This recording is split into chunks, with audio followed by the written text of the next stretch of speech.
संतों के लक्षण बता रहे हैं कपिल जी महाराज अपनी माता जी को। तितिक्षवः कारुणिका सुहृदः सर्वदेहिनाम् अजातशत्रवः शान्ता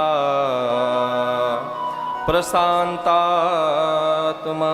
जितेन्द्रियः साधवः साधुभूषणः। तितिक्षवः यानी जो संत होते हैं उनके पास उनके हृदय में किसी प्रकार की इच्छा नहीं होती है, और संत ऐसे ही होना चाहिए।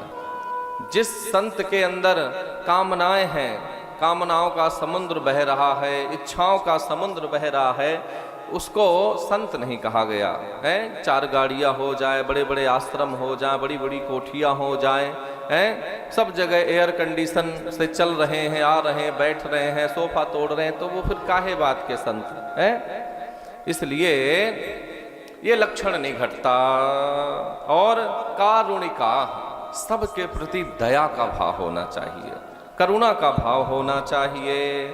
सुहृदः सर्वदेहिनाम, सभी प्राणियों में अपने जैसा ही कष्ट समझना चाहिए। जैसे हमें कष्ट होता है, दुख होता है, दर्द होता है, इसी तरह इन सभी प्राणियों को होता है। तो मेरे द्वारा किसी का अपराध ना बने, पाप ना बने, कोई मेरी वजह से दुखी ना हो। हाँ, ऐसे लक्षण होना चाहिए संत के। अजात शत्रवः शांता, उनका कोई वैरी नहीं होना चाहिए, कोई दुश्मन नहीं होना चाहिए। पर आजकल देख ही रहे हैं कितना कंपटीशन चल रहा है बाबाओं में भी। हाँ, आजकल तो एक बड़ी विडंबना है, जब तक कोई बाबा संत विदेश की यात्रा ना कर ले तब तक उसको संत नहीं माना जाता। ये सब हम ही आप लोग कर रहे हैं। अरे वो बाबा जी तो इंटरनेशनल संत हैं, साधु हैं। हमें यही चीज नहीं समझ में आ रही कि संत से इंटरनेशनल का क्या मतलब है। अरे संत तो संत होते हैं भाई। संत हृदय नवनीत समाना है।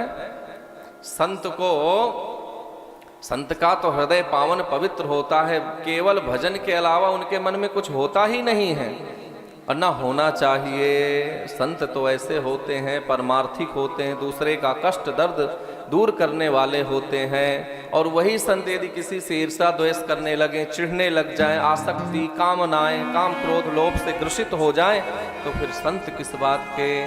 पर एक बात बोले, बुरा न मानिएगा, आप हम लोग उन्हीं लोगों के, उन्हीं संतों के पास ज़्यादा जाते हैं, पर उन्हें संत अब भेष है तो कहते हैं नहीं, संत कहना ठीक नहीं है, क्योंकि संत किसी वेशभूषा का नाम नहीं है। आप पैंट में भी संत हो सकते हैं कि हम धोती कुर्ता रंगा लिए, लाल पीले कपड़ा पहन लिए, सो संत हो गए। तो हमारे गुरुजी कहते हैं दंडी आश्रम वाले कि गधा को बढ़िया तिलक लगा दो, लाल लाल बढ़िया भगवा कपड़े पहना दो और तिलक चंदन चोटी कर दो, तो गधा भी संत हो गए। यदि स्वरूप से, वेशभूषा से संत किसी को हम मान सकते हैं और मानते हैं, तो हम गधा को पहना दे, कुत्ता बिल्ली को पहना दे, वो भी संत हो गए। तो कोई वेशभूषा से संत नहीं होता, उसका हमें तिरस्कार भी नहीं करना। वो कपड़े का, वस्त्र का सम्मान है भगवा का, लेकिन वास्तविक वो नहीं है। संत देखना है, इसलिए हम निवेदन किए हैं कि आप वृंदावन आइए, गोवर्धन आइए, वहाँ देखिए गिरिराज तलहटी है गोवर्धन नाथ, आज भी वहाँ गुफाएं बनी हुई है अंदर अंदर, वहाँ जाने नहीं देते सबको। उन्हीं कंधराओं में संत आज भी भजन में बैठे हुए हैं। 50-50, 100-100 साल के संत, 200-200 साल के हैं, जो दृश्यमान नहीं होते, दिखते नहीं। उनकी दिनचर्या आप सुनेंगे तो आपको आश्चर्य लगेगा।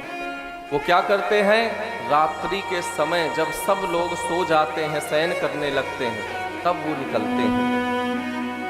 एक ही वस्त्र उनके शरीर में होता है और वह निकल करके क्या करते हैं, ब्रजवासियों के घर जाते हैं और एक ही घर में जाएंगे और जो रोटी उन्हें मिल जाएगी वही रोटी को लेकर के आ जाएंगे और एक लकड़ी में उसको गूंथ देंगे, जैसे माला को गूंथ देते हैं, और रख देंगे और भजन में बैठ जाएंगे। जब भूख लगेगी तो क्या करते हैं, एक बढ़िया नारियल का जो उसको बीच से काट दो तो गिलास जैसे ही कटोरा बन जाता है। तो उसी में एक रोटी को, दो रोटी को निकालेंगे और उसी में पानी भर देंगे, उसी में उस रोटी को डाल देंगे।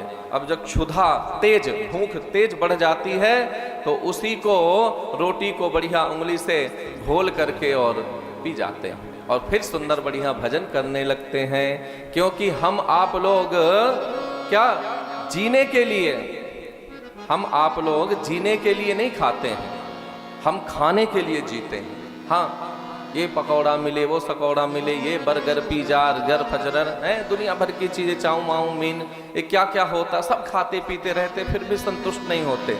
लेकिन संत लोग जीने के लिए खाते हैं। हाँ, क्योंकि कलयुग में अन्न में प्राण है। कलयुग में शास्त्र की दृष्टि से अन्न में प्राण बताया गया है।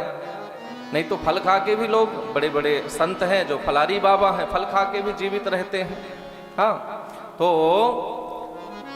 ऐसे सुंदर कपिल भगवान अपनी माता जी को समझा रहे हैं। इसलिए यहाँ एक बात और बताएं, यदि बेटा सच में ज्ञानी हो ना तो माता पिता को अपने पुत्र की भी बात सुननी चाहिए। ये नहीं कि ये हमारा पुत्र है, छोटा है, ये हमें क्या ज्ञान देगा, ऐसा अभिमान नहीं होना चाहिए। क्योंकि दोहा है ना, बड़ा हुआ तो क्या हुआ, जैसे पेड़ खजूर पंछी को छाया नहीं है। तो ऐसे बड़े होने से क्या फायदा।